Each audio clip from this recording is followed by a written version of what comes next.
מה שאלת אותי? ראש הממשלה אומרים ברשת שאתה בכלל מת, אתה יכול להראות לנו? פה. פה. হঠাৎ করেই সামাজিক যোগাযোগ মাধ্যমে ছড়িয়ে পড়ে একটি ভিডিওটিতে দেখা যায় ইসরায়েলের প্রধানমন্ত্রী বেনিয়ামিন নেতানিয়াহু স্বাভাবিক ভঙ্গিতে কথা বলছেন। উদ্দেশ্য ছিল একটি গুজব থামানো, কিন্তু উল্টো সেই ভিডিওই নতুন করে বিতর্কের জন্ম দিয়েছে। সম্প্রতি বিভিন্ন হিব্রু ও ইংরেজি ভাষার সোর্সে গুজব ছড়ায় যে ইরানের ক্ষেপণাস্ত্র হামলায় নেতানিয়াহু আহত হয়েছেন কিংবা নিহতও হতে পারেন। এই গুজব দ্রুত ছড়িয়ে পড়তে শুরু করলে পরিস্থিতি নিয়ন্ত্রণে আনতে তার দপ্তর থেকে একটি ভিডিও প্রকাশ করা হয়। ভিডিওটির মাধ্যমে দেখানো হয় যে তিনি সুস্থ আছেন এবং স্বাভাবিকভাবে কাজ করছেন। কিন্তু ভিডিও প্রকাশের কিছুক্ষণ পরই সেটি নিয়ে প্রশ্ন উঠতে শুরু করে।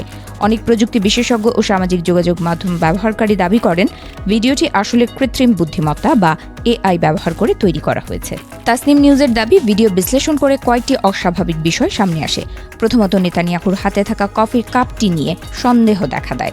ভিডিওতে দেখা যায় কাপটি প্রায় পুরোটা ভরা এবং তিনি সেটি নাড়াচাড়া করছেন, কিন্তু এত নড়াচড়ার পরও এক ফোঁটা কফিও বাইরে পড়ছে না। এমনকি তিনি কফি পান করার ভঙ্গি করলেও কাপের কফির পরিমাণ কমতে দেখা যায় না। অনেকের মতে বাস্তব ভিডিওতে এমনটা হওয়া প্রায় অসম্ভব। দ্বিতীয়ত, ভিডিওতে নেতানিয়াহুর মুখের গঠনেও কিছু অস্বাভাবিকতা লক্ষ্য করা যায়। বিশেষ করে পাশ থেকে তার মুখের যে দৃশ্য দেখা যায় তা বাস্তব ছবির সঙ্গে পুরোপুরি মেলে না। মুখের আকার ও কিছু বৈশিষ্ট্য সূক্ষ্ম পরিবর্তন ধরা পড়ে, যা এআই জেনারেটেড ভিডিওতে প্রায়ই দেখা যায়।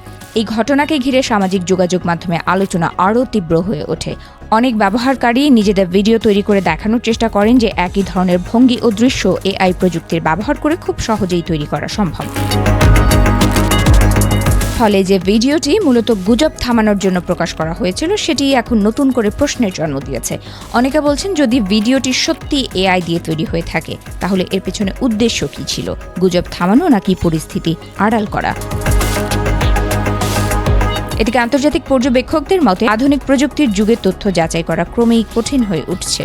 কৃত্রিম বুদ্ধিমত্তা এখন এমন বাস্তবসম্মত ছবি ও ভিডিও তৈরি করতে পারে যা সাধারণ মানুষের পক্ষে সত্য মিথ্যা আলাদা করা খুবই কঠিন। বিশেষজ্ঞরা সতর্ক করে বলছেন, ভবিষ্যতের রাজনৈতিক পরিস্থিতি কিংবা যুদ্ধকালীন সময়ে এ ধরনের এআই ভিডিও আরও বেশি ব্যবহৃত হতে পারে। তাই যে কোনো ভিডিও বা তথ্য দেখার আগে নির্ভরযোগ্য উৎস থেকে যাচাই করা অত্যন্ত গুরুত্বপূর্ণ।